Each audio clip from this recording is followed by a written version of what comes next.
Welcome to Inside Marketing with Market Surge, your front row seat to the boldest ideas and smartest strategies in the marketing game. Your host is Reed Hansen, Chief Growth Officer at Market Surge. Hello and welcome back to Inside Marketing with Market Surge. I'm really excited to have you here because today we have John Gumas, who is the president of Commit Agency and the marketing strategist who literally trademarked the term challenger brand marketing.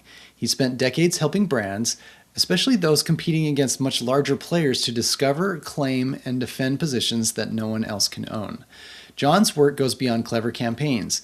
His philosophy is about bold discovery, authentic differentiation, and turning customers into advocates by telling stories that actually mean something.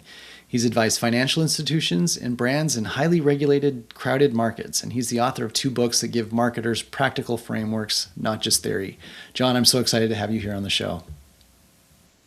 Oh, thank you, Reed. It's my pleasure. Well, John, tell us a little bit about your background and how did challenger brand marketing come to be? Sure. Well, a little over 41 years ago, I started an advertising agency called Gumas. You'd be surprised where that name came from. And just give you a kind of fast forward before I go back is recently we merged into Commit Agency, and it was our sister agency for years, and now we're merged together. But when I started my agency originally back in 1984, the way it started out was just a lot of companies that we were working with were not so much smaller companies, but they were companies that were strategically challenged from a resource perspective. And what I mean by that is their competitors were significantly resourced. And resources we typically think of as advertising budgets. And I would say that's at the top of the list. But resources can include retail locations. They can include, a number of salespeople out in the market. They could include brand recognition. But it comes down to how much money they have to spend. And this whole concept that for challenger brands to compete against guerrilla brands that have significantly greater resources and try to go head to head, which is typical, usually ends up the same way, and that's not good for the challenger brand. So that was really the beginning of what the agency positioned itself as, and over the years we've just developed this methodology called challenger brand marketing that's designed to help challenger brands effectively compete and win in these very, very complex markets against much larger competitors. And I'm not talking small companies. Pepsi is a challenger brand to Coke. Avis is a challenger brand to Hertz. It goes on and on and on. And our marketplace now, you look around, there are challenger brands everywhere. Some, do it right. Some probably don't do it as well as others. But the whole challenger brand concept is designed for these companies to have a very structured, systematic strategy and marketing programs that effectively build their company. Okay. So, I want to drill into that. You've said that challenger brands don't win by being a little bit better, but by being meaningfully different.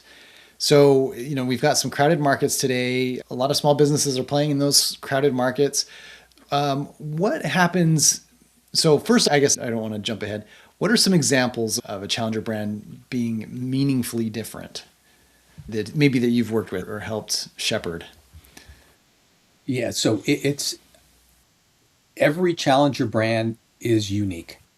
Every single one. It doesn't matter what industry they're in. It doesn't matter how big they are, how small they are. It does not matter. They are unique. And that uniqueness is like a personality. You have a personality, I have a personality, everyone watching this has a personality, and it's unique. What challenger brand marketing is about is not creating a personality we're not because we think it's cool and different. It's truly getting to the bottom of who we are, what makes us unique from everything else, and then taking that uniqueness and articulating it in a way that is unique to all the competition out there, is relevant to your target audience, and that becomes the basis of your marketing programs. Whereas the biggest mistake that challenger brands make is they assume and they make educated guesses. And that is probably the most dangerous thing any marketer can do. And it's extremely dangerous for challenger brands because challenger brands have to approach marketing as if they get one shot at success. So they cannot fail. So, it's how you set up a campaign, how you do the right research, the discovery we refer to it, and make sure that you are right, and make sure that ultimately you want to own a niche that nobody else can take away from you, and you become famous for owning that one niche and making that relevant to the market. And when challenger brands can do that, that's when they start to see success. So, the uniqueness of this, I think, makes this tricky because, you'll say like the uniqueness is, I mean, if I'm summing up what you're saying, it's like each brand is unique in a unique way. Like it's not they're unique in the color scheme that they pick or unique in the physical appearances of the employees. It varies from company to company. So given that, how do you do this over and over again? Where do you start? Where does that process start for you? Sure. It's a great question because that's the most important part of all this. Excuse me. We call it the challenger brand discovery process. And it's really where the strategy is born. It's where clarity is created and differentiation is refined and defined, right? That's where it is. Without this rigorous discovery, marketing is just nothing more than educated guessing. And educated guessing is probably the most expensive thing anybody can do because, I've been doing this for over 40 years. Not once, not one time. And I swear to you, I say this, not one time has what our clients, when they tell us, oh, this is why we're different. And we go through the process of discovery and we start talking to their customers. Not once is their reason, what they think is what their customers tell us is the real reason.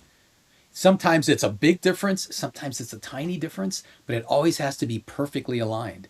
So it's amazing what happens. There's this phenomena that happens in all of us. When you work in a company day in and day out, you know it so well, it's impossible for you to step outside and look at it objectively, like a prospective new customer would, who has all these other options, by the way, all these competitors to choose. Why are they going to pick you? And for you to just assume you know that is really, really dangerous. So that's why we go through this very, very structured discovery, and it's very unique discovery that's designed to eliminate the guessing, eliminate the assumption, and get us to a point where we know exactly why prospective customers will want us and what we have to say to those customers in a unique way to the competition to get them to choose us. So we make sure we don't guess at that. How long does the process take? Just as you're doing discovery, is it months or is it weeks or what do you think? Our process takes anywhere from about 8 to 12, 14-ish weeks, somewhere in there, depending on the client, depending on how large the audience is, et cetera, et cetera. But it's designed to not take long. It's designed to be cost effective. It's designed to be very, very impactful. And at the end, it really changes how clients move forward with their marketing. And it dramatically affects the results. Because most companies, organizations, it doesn't matter what industry they're in, think that marketing is about, digital marketing or traditional marketing. We would argue you could spend all the money you want and pick the vehicle, right? Digital, traditional. If you're not saying the right thing and your position is not right, it doesn't matter how much money you spend because it's never going to work at the levels or the efficiency that it's capable of working at. So now once this process is has been completed, you've got your discovery and you present your findings. Then what? Like what, now like, well, okay, I'm different. Like, so where do I start reprioritizing? Do I start changing my social media messaging? Do I start changing my ads? How does that manifest into actual action? Yeah. Well, think of it this way, right? So when we're done, what we will have uncovered is the true human reason why people choose your brand. Okay. Imagine having that knowledge. And I'm going to answer your question in a moment, right? So imagine having that knowledge, right? It kind of reveals the emotions that quietly drive these decisions.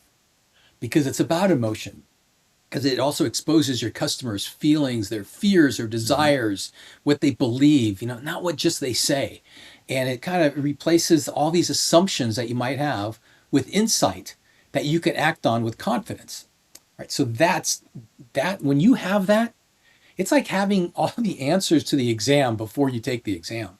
You're not assuming. It just you don't want to accept kind of surface answers, or you want to dig deep and get that information. And that's uncomfortable for a lot of people. It's uncomfortable, but because when you do talk to customers, and who we do talk to is we'll talk to our customers' customers, we'll talk to our customers themselves, and we'll analyze the competition. Those 3 points of main points of data is where we come up with this. And what we're ultimately trying to come out of with all of this is a message.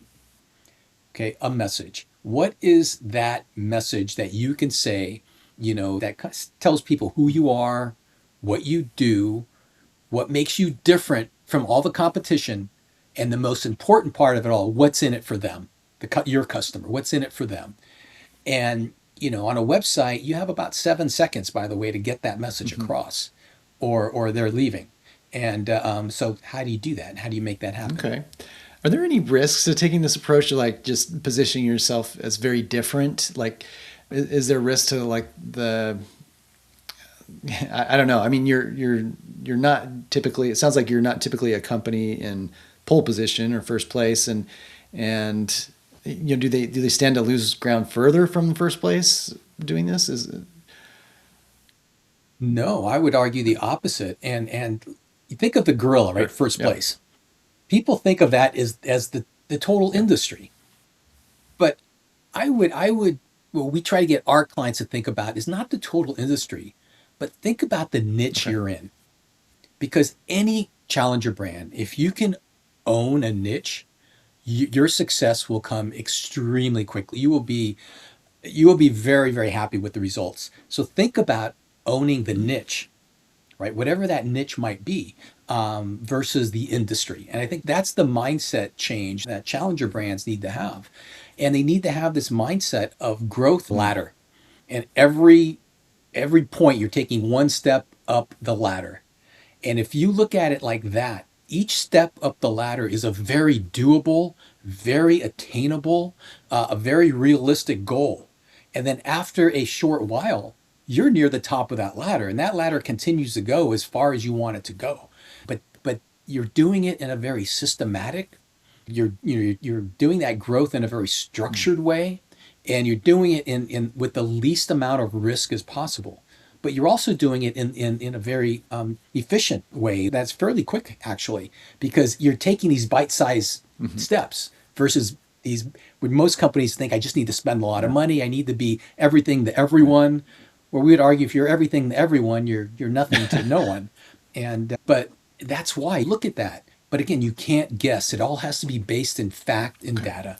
So you work with a lot of different industries, but financial institutions are one of those big pillars you work with. I guess I'd be wondering how this works in the financial industry, because financial industry, I kind of picture as they want to, they're playing with their customers, their clients' money, and they want to portray a safe, conservative image generally, I'm guessing, and coming in trying to differentiate. How does that manifest? Right. Yeah. How about if I give you an example? Yeah. I'll give you an example, and I'm going to leave the company's name out, but I'm going to tell you they are a credit union, and they are a credit union in the San Francisco Bay Area. Okay, so I'll give you that, and what I'm telling you, this credit union is applicable for every challenger brand in the financial industry. And this what I'm describing works with every industry, but I'm going to just focus so I can be more specific with detail, and I'll tell you about this credit union. Right. So they're essentially, fighting for attention in probably one of the most crowded markets in the United States. But with that said, any financial market in the United States is crowded because you have big budget banks, you have, all these other institutions, right? So they're competing not against the credit union down the street, but they're competing against B of A, they're competing against Chase, Wells Fargo. They're also competing against Apple Card, SoFi, all of the other fintech disruptors, So think about that competition and think about the consumer and all the choices that they have. And then now think about this credit union who had multiple locations, right? They weren't a small credit union, but they were still up against these gorillas with multi-million, multi-billion dollar budgets and national brand awareness and massive digital ecosystems and and on and on and on. So trying to out advertise them is unwinnable. So how does this credit union make a change? So they our advice to them and really convincing them is it's not a process of being louder, it's a process of being more meaningful. Because most financial institutions, if you think about it, they all sell the same thing.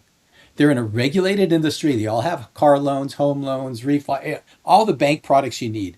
And they're regulated, so they all sell them at the same rate. Right. So trying to say that you're different because of your products is really not realistic. And so having the same language doesn't really differentiate you. It just commoditizes you more. So, and commoditized brands, especially challenger brands, tend to go away and tend to just get completely squashed. So, what we were telling our credit union client, all our credit union clients, is stop competing on products and start competing on identity. Start competing on brand, because it's what makes you unique. So this particular client had they had some hidden strengths that they didn't realize they had, that were critical. This is now having gone through some discovery and learning some of these things I'm telling you. They had deep roots in the area. They had, real personal service versus cold banks. They had trust that they built over decades. And so right now, those are great. But those are facts, and they're not a market position. So the role of challenger brand marketing is to turn those facts into a market position, right? Because again, you don't want to try to be everything to everyone, but you got to find that true differentiator that connects you, right? You want to define a specific audience. You want to define what you really stand out, stand for, stand against. And you can't think the obvious, right? You got to define what you own, what you can truly own. That's the hardest thing for most challenger brands, is understanding that. Because once you do that, you build recognition faster, you build growth faster, loyalty faster, everything starts to happen. And the next thing I would say that this credit union and almost every client we have, probably their biggest consistency in what they don't do right is they assume, they guess, they think they know. And that, like I said earlier, 100% of the time, what they think and what their customers think never line up. So understanding what that is, and you don't want to, make your decision based on opinions or personal preferences or, tactics without strategy or random campaigns. It all starts with a deep discovery, so you understand that market truth and market audience. So it turned out that this particular credit union, that was one of many in a crowded financial market, really needed to stop being another bank and really needed to be something different. And they needed to what we challenged them on and what we were looking for is, with the members they have, and they call their customers members, what's the belief they have in you? What's the position? What's their point of view? Why did they pick you over all the other options? And you'd be surprised what it was. And when we talked to our clients before we started this, they were absolutely convinced it's because they had great rates, that they had, their people were the best, most friendly, best customer service people. They'd worked with their clients. You know what? At the end of the day, when we went through our discovery, their customers didn't care about those. Those are all wonderful reasons to believe, but they were expectations, right? It's like going into a restaurant and saying, "Wow, I sure hope this food is fresh and doesn't get me sick." Yeah. Right? Yeah. There are certain expectations, and those expectations are not brand positions. So we took them through this whole process, and we found out what it was. It was their impact in the community. All right. And we dug much deeper into that, but it was their impact in the community. And what they needed to do was to become a movement, for the community versus a financial institution. Because when people would come to them because they had a cheap car loan, those are transactional Right. members. Those transactional members wouldn't buy anything else from them. They'd go away once their car loan was done. But if people came to them because of this movement, because of what they do in the community, because how they make their kids' lives better, because of what they truly do, and how they support what's going on in the area around all of them, people now became kind of indebted. They became brand loyalists for them. So that's kind of what challenger brand marketing is designed to do, right? You're once you understand that you're not playing, or in this case, playing against the big banks directly, and understanding that you don't need to be bigger, you don't need to be, you need to be braver, clearer, more meaningful, right? And it's that meaningful, it's that connection that is exactly what challenger brand marketing does. So this credit union went from very mediocre growth to where they were considering merging or selling their credit union because their growth wasn't there, to now being one of the largest in the area because of this simple position change, this simple messaging change, which I would argue the messaging is the most important part of the entire challenger brand process. And getting that right and using the discovery and the learnings and making sure that the learnings are true and accurate, and taking that and then turning that into the messaging you need. Because the messaging, if you do the discovery right, the messaging becomes so obvious, the strategy becomes so obvious because the discovery writes it. And I always love, when I watch movies and there's an advertising person in there and they have a great idea. And I just scream. I drive my wife nuts because I'm screaming at the TV. I go, show me the data. Where did that idea come from? Yeah, it's a great idea, but will it resonate? Will it work? Will it? So, that's kind of the basis of challenger brand marketing. But it's if you think about challenger brand marketing, there's 5 steps. The first step is the discovery that we're talking about. The second step is taking the learnings from that discovery and creating the strategy and the messaging. Then the third step is the creative. The fourth step is the go-to-market plan. And the fifth step is the ongoing optimization. Most campaigns start at steps 3 or 4. Right. Especially for challenger brands, because they think they can't afford to do a discovery right like the gorillas can, or they just don't understand the value of it. So with starting at campaigns without this discovery is critical. I mean, I don't know how you do it, be honest. Yeah. Well, that's very insightful. I think there's a lot of great takeaways in what you're describing, and I think we all, as marketers, we all fantasize about having that brilliant idea, that stroke of genius, but the reality is that it's in the data. The answer's in the data, and the rest is just assumption. So, I love that summary, and that credit union example is fantastic. John, if people would like to learn more from you, work with you, or even read your book, where can they find you? Sure. My email is jgumas@commitagency.com. Commitagency.com is our website. And if the book's there, they can look. The book is called Challenger Brand Marketing. If they're interested, it's available online. But if they have questions, shoot me an email and just mention your name, Reed, and I'll be happy to answer any question that they have and help them get their companies pointed in the right direction. Well, thanks so much, John. It's been a pleasure to have you on, and I think there's just a lot to absorb here, and I think we can all learn a lot from you. So thank you. Thanks, Reed. It was a pleasure. Want to stay ahead of what's actually working in marketing right now? Head over to marketsurge.io and see how we're helping businesses grow smarter, faster, and louder. That's marketsurge.io, because your next breakthrough shouldn't be a guess.